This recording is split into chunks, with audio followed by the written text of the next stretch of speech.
Good evening and welcome to NTD News. I'm Stephanie Cox. Here are today's top stories. A fire breaks out at a federal facility processing enriched uranium. The national security complex in Tennessee was the site of the Manhattan Project. Former President Trump is in Ohio today to visit East Palestine, where cleanup is underway after the chemical spill that left the small town on edge. Find out what Trump had to say and how Biden is responding. And the president is in Poland, vowing to bolster NATO as Putin boasts closer ties with Beijing during talks with China's top diplomat. We have the analysis. Pressure increases for Congress and the Biden administration to act quickly on the debt ceiling. A new report says the U.S. is expected to default on its debt by the summer. And over to tech companies. The Supreme Court heard its second case in 2 days on whether social media companies should be liable for the acts of third parties. The decision could be a game changer.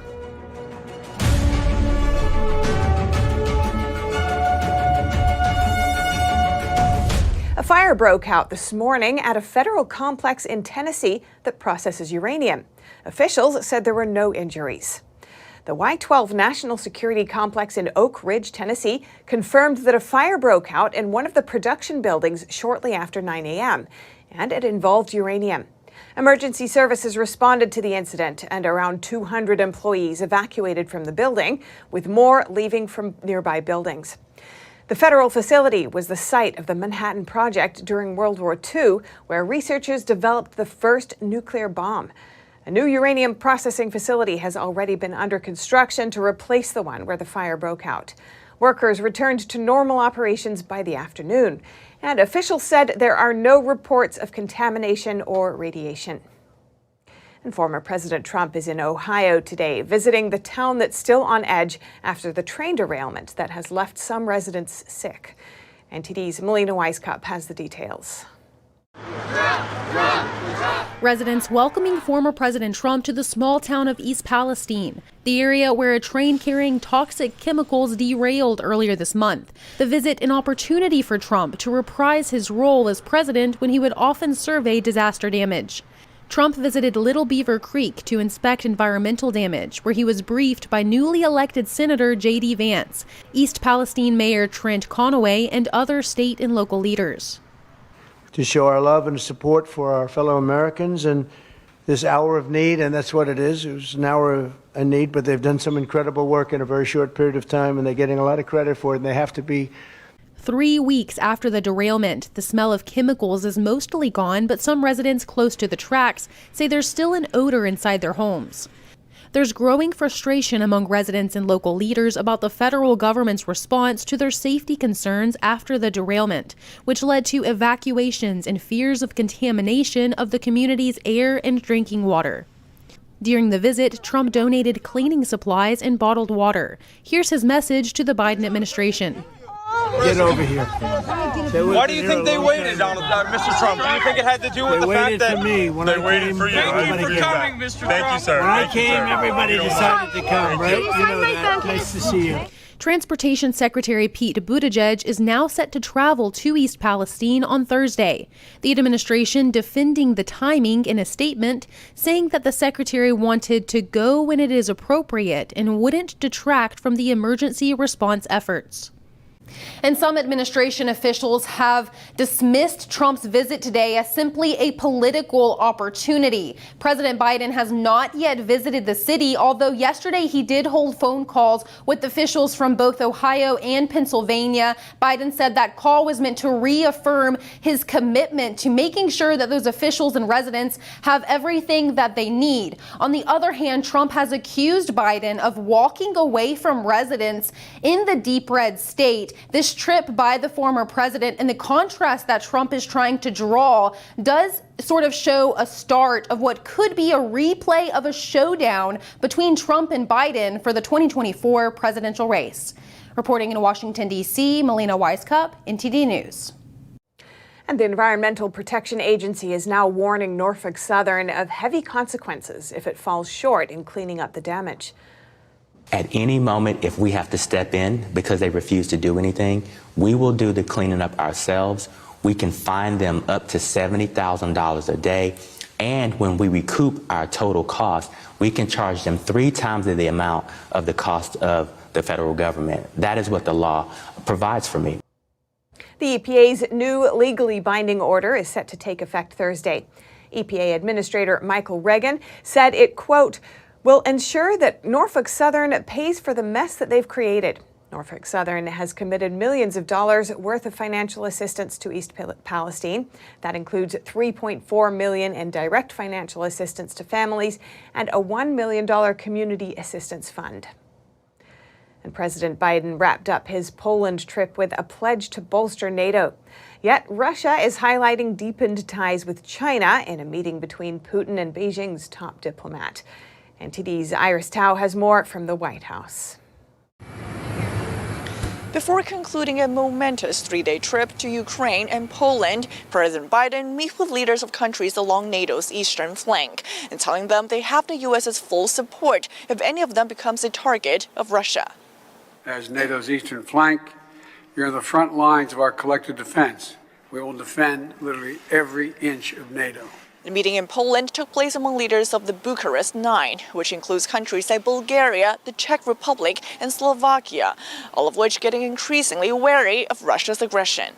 And you know better than anyone what's at stake in this conflict, not just for Ukraine, but for the freedom of democracies throughout Europe and around the world.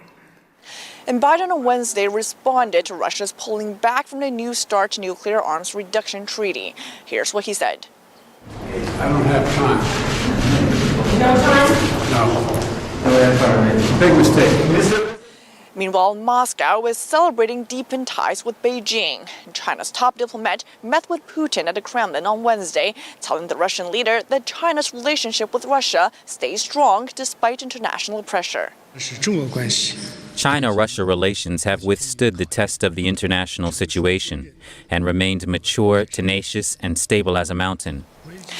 And Putin talked of reaching new milestones in Russia-China relations, as he said he was looking forward to Xi Jinping's visit to Moscow this spring. Reporting from the White House, Iris Tao, NTD News. And after meeting with China's top diplomat in Moscow today, Putin said Russia-Chinese relations are proceeding as planned. Earlier today, I spoke with a formidable expert on China, Bradley Thayer. He's a founding member of the Committee on the Present Danger China and a co-author of the book, Understanding the China Threat. He says a strengthening Russia-China bond is a cause of great concern. Bradley Thayer, welcome to our show. Thanks so much for joining us. Well, thank you. It's my pleasure to be with you. Now, Putin met with a top Chinese diplomat today. Both reaffirmed their countries' close ties and pushed for multipolar leadership in international affairs as tensions with the U.S. continue to rise. What concerns you about this China-Russia partnership? Well, what concerns me about it is first that it's a major change in the balance of power. If China and Russia were actually to tangibly align with one another, that's the most formidable threat that the United States has faced in a very, very long time, if not ever. It's hard enough to deal with China alone, and that should consume all of our attention. To deal with China and Russia is something which would stress even America's foremost strategists, as we had at the beginning of the Cold War with the Truman and Eisenhower administrations. So it's a cause of great concern, and let us hope that it does not come to pass. Putin also talked about reaching new milestones with China in areas like bilateral trade. And we also have the U.S. saying China might supply weapons to Russia. Considering that sanctions have been an important tool of the West in punishing its adversaries, does that set off any alarm bells for you? Well, it does. We should expect that China has been supplying Russia with not only a market for Russian energy, which has helped Putin in his difficulties with that have arisen as a result of sanctions and the war in Ukraine, but we should also expect that China has sent military aid covertly to Moscow. China wants to fight to the last Russian. Because China recognizes that this war is occupying, it is really the idée fixe of the American foreign policy establishment. And so Xi Jinping is keeping America focused on a sideshow while he's moving very actively to pressure Taiwan and to advance China's interests globally, but specifically in the Indo-Pacific, East China Sea and South China Sea. Putin is the junior partner. He's the tool of Xi Jinping, and he's serving his role as a useful idiot for Xi Jinping so that China can advance his interests.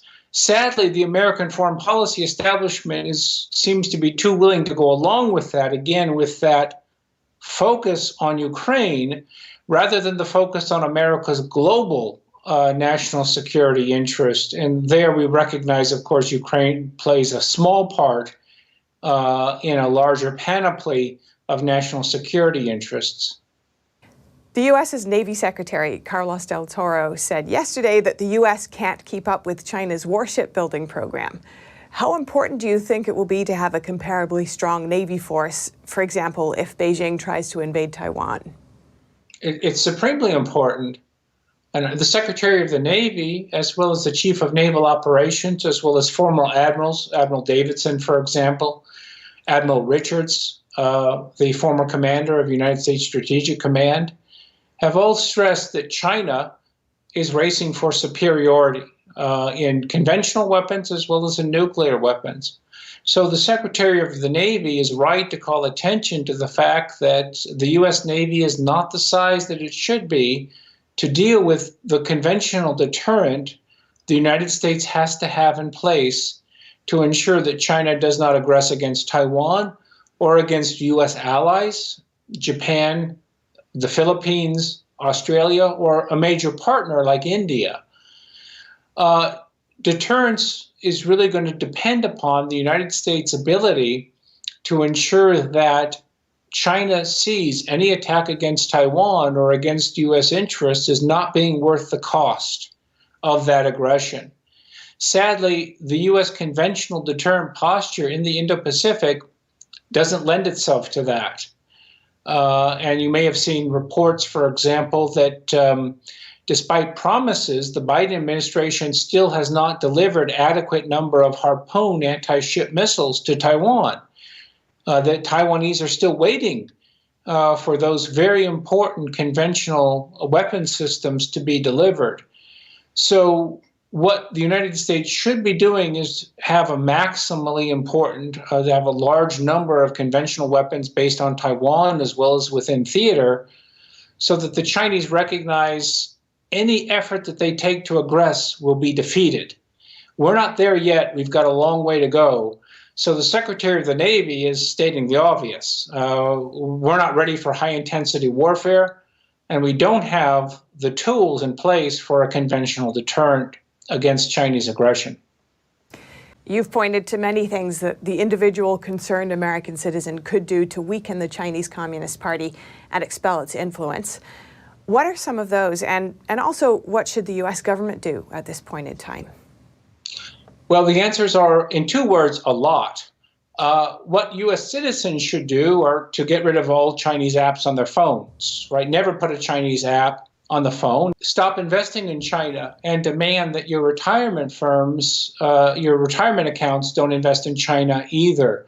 We know that Larry Fink's BlackRock allows heavily his retirement accounts to invest in China, firms owned by the Chinese Communist Party directly or by the People's Liberation Army.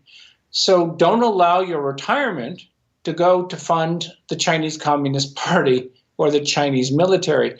For the U.S. government, there's everything to do in terms of preparing for high-intensity warfare against China, to recognize that in diplomacy, there's so much to be done to combat Chinese dominance in technology, to ensure that the United States still has 5G and 6G dominance, as well as an artificial intelligence, in ideology, to compete with China so that the Chinese do not get to set the rules of the road for the 21st century, but those standards, norms, and principles are still going to be defined by the ones that served us so well in the 20th century and into the 21st century. Fundamentally, the U.S. government and the American people and their allies have to see China as an enemy that it truly is, and act accordingly. And sadly, despite important steps in that direction, we still have a long road to travel. Bradley Thayer, founding member of the Committee on Present Danger China and co-author of Understanding the China Threat. Thank you so much. Thank you. It was my pleasure. There's ever-growing urgency to deal with the national debt. The U.S. will likely start to default on its debt over the summer or in the early fall. That is, if Congress doesn't address the debt ceiling before then. This is according to an analysis from the Bipartisan Policy Center today. The Congressional Budget Office also released its own forecast last week. It said the default could take place between July and September. Goldman Sachs expects the default to take place in early to mid-August. Last month, the Treasury Department announced that the nation had hit the $31.4 trillion debt ceiling. The projections give lawmakers and the Biden administration a sense of when they must reach an agreement on resolving the borrowing limit to avoid a catastrophic default. And the Supreme Court heard a second case today on the role of social media platforms in the acts of terrorist groups. NTD's Arlene Richards reports. In 2017, 39 people were killed and 79 wounded in an Islamist terrorist attack in Turkey, including Jordanian citizen Noras Alasov, who was celebrating the new year with his wife. His relatives, all U.S. nationals, later sued Google, Twitter, and Facebook, alleging they were indirectly responsible for the attack. Their lawsuit claims the platforms serviced Islamic State accounts as far back as 2010, enabling the growth of the terrorist group. Therefore, the tech giants should be held liable under the Anti-Terrorism Act for aiding the Islamic State. A Ninth Circuit court allowed the case to go forward. On Wednesday, the tech companies asked the Supreme Court to overturn the lower court's ruling. Twitter's attorney, Seth Waxman, argued that his client couldn't be held liable because the company didn't knowingly assist in the terrorist act. Justice Sonia Sotomayor said she was confused. I thought you needed a direct connection between the assistance given and the actual act.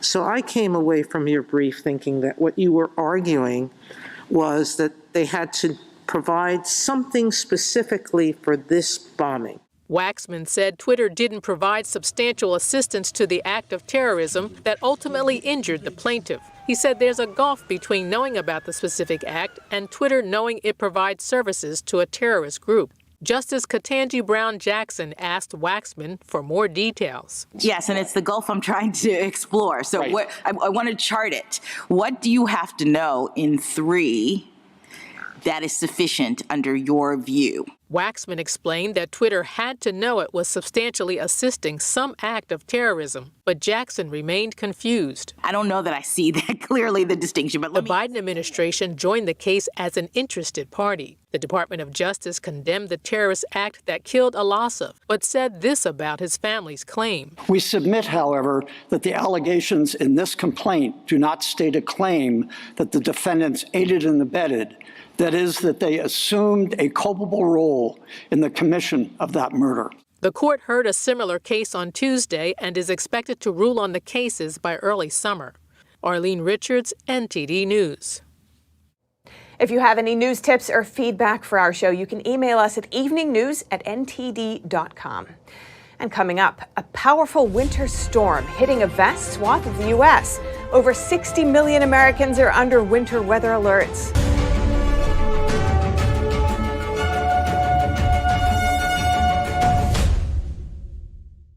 Freedom is not free, and neither is the truth. In order to bring you the facts, our reporters are out there on the front lines getting the true story. Some of them served 10 years of prison in China. We've been censored on social media. Our Hong Kong printing offices were set on fire, and we've been repeatedly attacked by the Chinese Communist Party. But no matter what, we believe that you deserve the truth, and so we continue to bring the truth to light. Head on over to getepic.com and try honest journalism that is based in truth and tradition. We'd love to have you on board.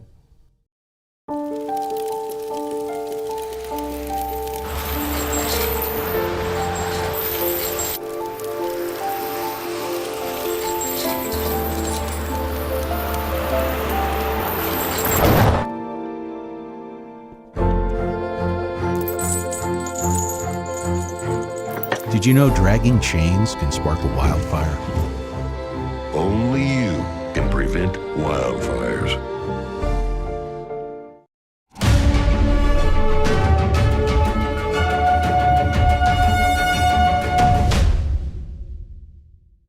A powerful winter storm is hitting millions of Americans from coast to coast. More than 24 states are under winter weather alerts as the storm brings heavy snow, strong winds, and ice today. In California, over 100,000 households lost power due to strong winds from the powerful storm. Nationwide, more than 1,300 flights were canceled today due to the storm. More than 65 million people across 29 states, from as far west as California to Minnesota through Maine, are under winter weather alerts. This includes over 20 million people under winter storm warnings. The upper Midwest is expected to bear the brunt of the storm in terms of snowfall. Over the next 3 days, the Twin Cities region in Minnesota could potentially get the most snow in 30 years. And now over to sports news. Here's NTD's Dave Martin with today's top stories. Thank you, Steph. The public will soon be able to see the charred wreckage of a dramatic Formula One crash. 2 years ago, Formula One race car driver Romain Grosjean miraculously walked away from a fiery scene that saw him trapped inside his car for 28 grueling seconds. Today, an exhibit in Madrid announced plans to display the debris. The crash happened on the very first lap of the Bahrain Grand Prix in November of 2020. Grosjean's car bumped into another car and then careened off the track, hitting a barrier at speeds upwards of 120 miles an hour. The car split upon impact and exploded into flames while carrying a full tank of gas. With fire all around him, Grosjean had to break his headrest with his helmet and free his foot from his shoe, which was stuck in the wreckage. Shockingly, he walked away from the scene, suffering only burns to his hands and ankles. The exhibit, meanwhile, will be entitled Survival and will feature previously unreleased footage of the crash. And in tennis news, world number 1 Novak Djokovic says he's applied for special permission to enter the United States and play in a pair of upcoming tournaments next month. Djokovic, who is unvaccinated, was unable to travel to the U.S. last year and missed 3 tournaments, including the U.S. Open, an event he's won 3 times. The Biden administration has announced plans to lift the COVID emergency declarations, which would also lift the foreign air travelers' vaccine requirement, but that's not scheduled to happen until May 11. And for your sports viewing schedule tonight, no NBA games again, but in a college game, 5 ranked teams are in action, including the top 2, as number 1 Houston hosts Tulane, while second-ranked Alabama plays at South Carolina. And finally, for you hockey fans, a triple-header tonight featuring the first-place Dallas Stars, who've actually lost 4 games in a row, looking to break that streak against the last-placed Chicago Blackhawks. And that's it for your sports news today. Steph, back to you. Thanks, Dave. And finally, Shen Yun, the world's premier classical Chinese dance and music company, just wrapped up its performances in Boise, Idaho. Here's what theatergoers had to say. Beautiful. Yeah, it's mesmerizing, I think is the word that I'd be looking for. Audience members shared their thoughts after seeing Shen Yun Performing Arts in Boise, Idaho on February 18 and 19. It's incredible. They're very athletic and definitely have put a lot of time and effort into putting the performance together so that it can come off flawlessly like it did. I think they're nailing it 100%. It's been fascinating to watch them talk about how some of these dances go back 5,000 years, to think that these were traditional Chinese dances that their ancestors were performing thousands of years ago, and then watch them perform that today is absolutely amazing. It stirred me very deeply. It captured me down to my soul in so many ways. Just the power and the flow and the movement back and forth, and the powerful story that was being told in each one of the segments. At the Morrison Center for the Performing Arts, New York-based Shen Yun shows China before communism. Genuine traditional Chinese culture drew inspiration from the divine, which audience members identified with. It was fascinating to watch them weave and how important faith is as a part of their culture. Obviously, the Chinese have a understanding of afterlife and that there's consequences, and so we could identify with that. I think that the piece where the cell phones were out was a very powerful signal, and it caused people to stop and think, because you could see yourself in that very piece. You could see the detachment we have from the divine through our own devices and all of the distractions that exist in our modern world. Among the dance stories, instrument solos, and vocal pieces, patrons reflect on what they took away from the performance. Part of the song was that she's traveling along in a canoe, and life is good, and then dark times come, and that light, that goodness will save you in dark times. Everybody should see this production. It's one of the best, and every year it keeps getting better. And who does the wardrobe? Because they're magnificent too, by the way. It's beautiful. NTD News, Boise, Idaho. And that's all for today's news. Thanks for tuning in. I'm Stephanie Cox. Good night.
Thanks for watching us on YouTube. Did you know YouTube only keeps selected videos on its platform? So if you want to make sure you get the full picture, just subscribe to our newsletter. Go to newsletter.ntd.com and sign up. It's free.